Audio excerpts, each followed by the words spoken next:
Welcome to Imprint, a podcast about creating a home and life you love. I'm Natalie Walton, an interior designer, stylist, and best-selling author focused on an holistic approach to homes.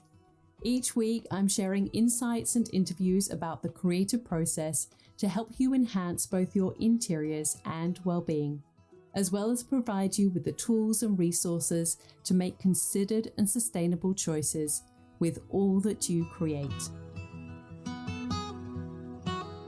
Hello, everyone, and welcome to Imprint. I am really looking forward to sharing today's episode with you because if you have got a creative business, if you're wanting to start one, if you're struggling to get it growing, this is going to really help you clarify where you are stuck and what you need to do to overcome that roadblock, overcome that obstacle. Because the truth is that inside my program, Design and Grow, I've got about 100 people within the group at the moment, and I have had one-on-one consults with them. I have been going through their challenges that they've shared in their intake survey, and every week and every session that we have together, there are some things that come up over and over again. And so I want to help you recognize and diagnose what is your roadblock to actually, struggling to grow your business. Because when we can identify where we have a roadblock, then we can then apply a strategy or a system or a resource or some kind of tool to make progress.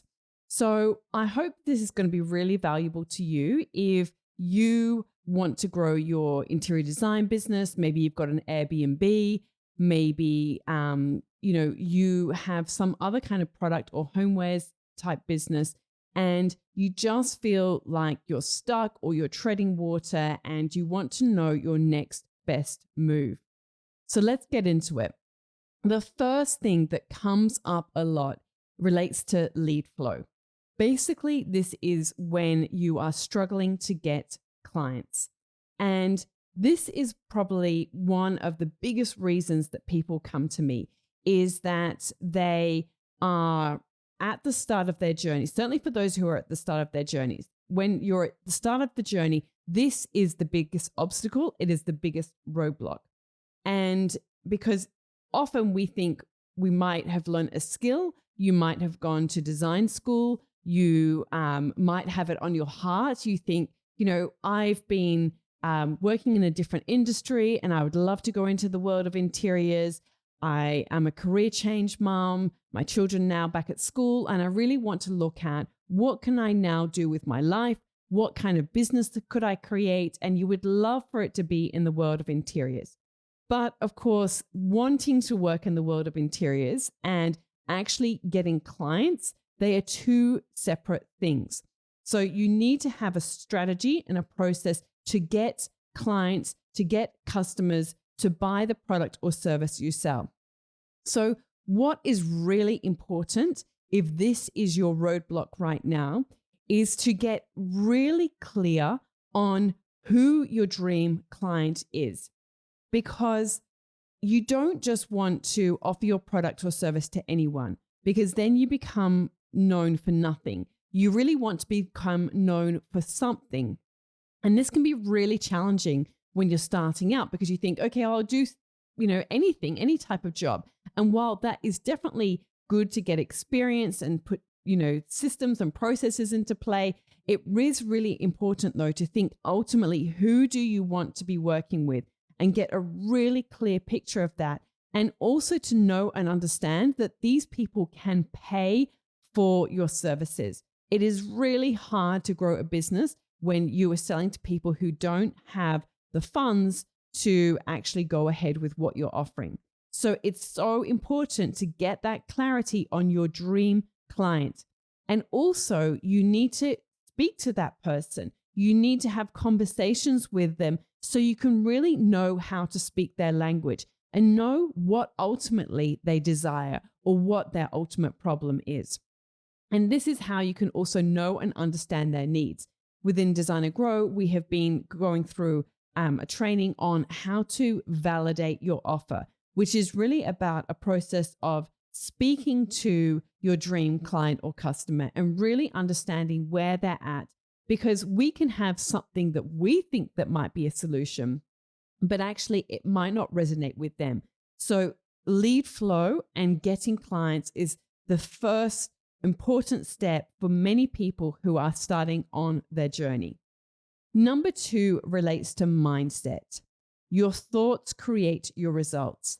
Now, before I started in business, before I even went into freelance, I didn't really even know about mindset. I didn't think it was important. I thought it's all about hard work. Isn't it just that you want to do something and you go out there and you just work hard and you make it happen? And while that certainly is true, and it is important to work hard and, put a lot of time and energy into what you want to create, mindset is something that comes up every single time I have a one-on-one coaching session with one of the clients in the program. And it looks different for everyone. I was actually just telling I've got 2 children home sick today, my older 2 children, and I was just telling them that it's amazing how everybody, doesn't matter if you're at the beginning of your journey, if you're in that sort of messy middle, or if you're further along on your journey, every single person that I speak to has some kind of roadblocks in relation to their beliefs, in relation to their beliefs of what's possible. So I was speaking to one woman, and she actually has a really successful interior design business, working with retail clients, very high-end retail clients. And so she doesn't have a problem with getting clients. She's getting repeat business. She is growing a team. She's all the things are running and going in that sense. However, one thing that she really needs to work on is her mindset in relation to what she is willing to let go of. Because as you grow your business, you can't do it all. You need to know, and you need to take the steps to let go of certain elements of your business and empower the people around you. And the way that you speak about yourself and the way that you think about yourself is so important. So one really important idea to share about this is that you need to ask yourself better questions when you have a problem or a roadblock in relation to your business. Instead of saying, why can't I X, Y, and Z? Ask yourself, how can I X, Y, and Z? And that's really powerful tool to do. And also really watch the way that you speak about yourself. It is fascinating. I record these one-on-one sessions and I send people the video recording and the transcript. And I encourage people to, watch this back with some of them. The way that they talk about themselves is so negative sometimes. And it's really hard and challenging to experience growth in your business if you are talking about yourself in a really negative way. The third big challenge that so many people within the program have, and this definitely was my story, was just basically having too many ideas. I want to do this thing and that thing, and I want to add a program, and I want to, help this client. And then, I want to do ceramics on the side. And I want, these are some of the things that I'm hearing from people inside the program. And I say to them, whoa, wait just a minute. Because the truth is that simplicity scales. Simplicity is what will make your life easier. It is what will help you grow your business. When you are trying to do too many things at once, you become really diluted. So diluted attention creates diluted results. And if you are trying to spread yourself too thin and have too many different offers or too many different products in terms of big picture products or revenue streams, it is really hard to make one of them very successful and profitable. So my big encouragement is to really focus on one offer, one niche, and one sales channel.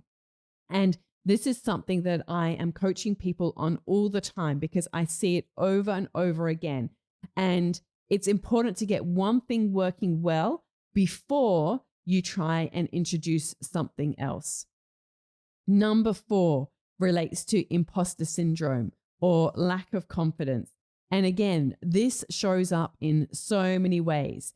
It shows up in being busy on the wrong things in your business. As I mentioned before, I was speaking to someone who's got an Airbnb and then sort of is doing ceramics on the side, and then was thinking about doing something else as well, offering an interior design service or a furnishing component. And when you're trying to do too many different things at once, you just become really diluted, and it can feel like you're really productive because you're doing so many different things. However, it sometimes can be a reason why you are not showing up with 100% focus and energy in one particular thing because you are trying to do too many different things.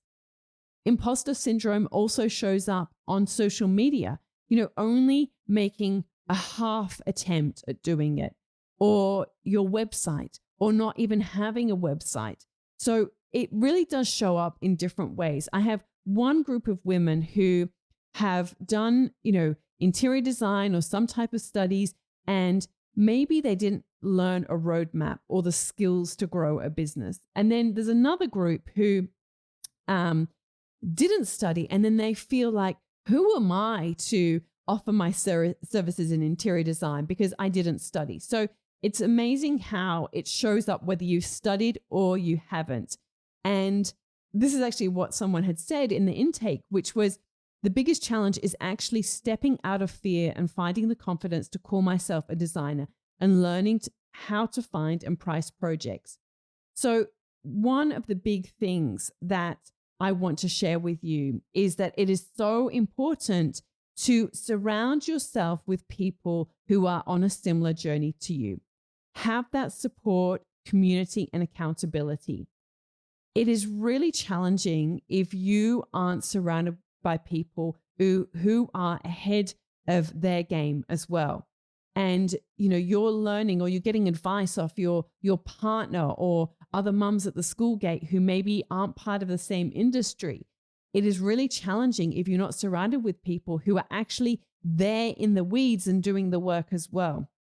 And so I actually had one of the students said, this was after a one-to-one session, and she said she had it an hour ago. She posted this in the community, and I wanted to tell you here how grateful I am for this group coaching and this community. I feel so energized, so supported. I really feel your hand on my back, Natalie, and your gentle but powerful push behind me to make me move forward. Because we can get caught up in doing what feels like busy and important work. But I gave this person, I said, okay, this is a deadline for this particular task. This is a deadline for that next task. And you need to make it happen by the end of the month. Don't get caught up in just keep going over the notes and over the notes. And while it's important, of course, to learn and educate ourselves, the biggest results we get is with the doing. But it's so hard sometimes to just do that on our own. We sometimes need that gentle push or that sort of tough love that can come from someone who is ahead of you on your journey. The fifth big challenge that I see a lot, and this was touched upon earlier, is what should I charge? When we don't know what to charge for our services or how to structure that, it can lead to a lack of confidence too. So I have a pricing document that details everything you need to know within the program, and we have open and honest conversations with each other about what we charge. We recently had someone who's got 16 years experience as an interior designer, and we have these regular member spotlights where we have a Q&A and somebody shares their journey, the big lessons that they have learned on the way. And she shared exactly how she prices her services and some of the big lessons that she has learned on her journey. And this information is gold. And this is what I say to anyone who wants to join the program is you've got to be willing to be an open book and to share the lessons that you have learned, because we become stronger together. And I will say as well that clarity is power. When you've got more clarity about what to charge, you feel more confident. Number 6 relates to time management. And this is doing all the things and getting nowhere. So it doesn't matter where someone is on their journey. This is a big one that comes up a lot. And what I often say is that you need to treat your business like it was someone else. This is particularly true of people who are people pleasers. And I am definitely one of those. So sometimes we have to take a sort of almost a third party approach to our business because we can get so emotional about what we're doing, or we can get so caught up in busy work that's not actually moving the needle. So it's really important to treat our business like it was someone else's, particularly if we are a people pleaser. Treat it like a business, not a hobby, and really put in those systems, processes, and strategies to keep ourselves accountable all the time. Number 7 is consistency.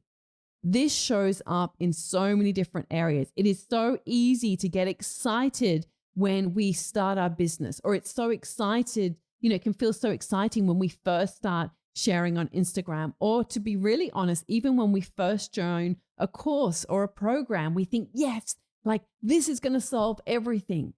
But honestly, it will solve anything if you are consistent in showing up and doing the work. You have to apply the lessons that you learn. You have to be consistent. And there are ways that you can build this out in your business to ensure that you are consistent, that you don't lose that drive, that you don't lose that clarity and focus. And it's so important to also really stay focused on the financial goals of your business. And we have a training where we do this, where we actually break it down into a very simple formula that I encourage everyone to look at every single day. And this is what I do in my business. I look at this every single day. So I know what I need to focus on, and I know what I need to focus on that week. Number 8 relates to strategy and simplifying processes. When we have a team, we need to learn how to stop doing all the things in our business. We need to learn how to delegate. And when we're a sole trader, we need to learn how to streamline the business so that we don't feel pulled in a million directions. And this is really about knowing where to put your time and energy, and knowing what are the most profitable areas of your business, where you should put your focus and your energy and your attention. Because when we're doing a million things, we're not necessarily getting good results in any one of those things.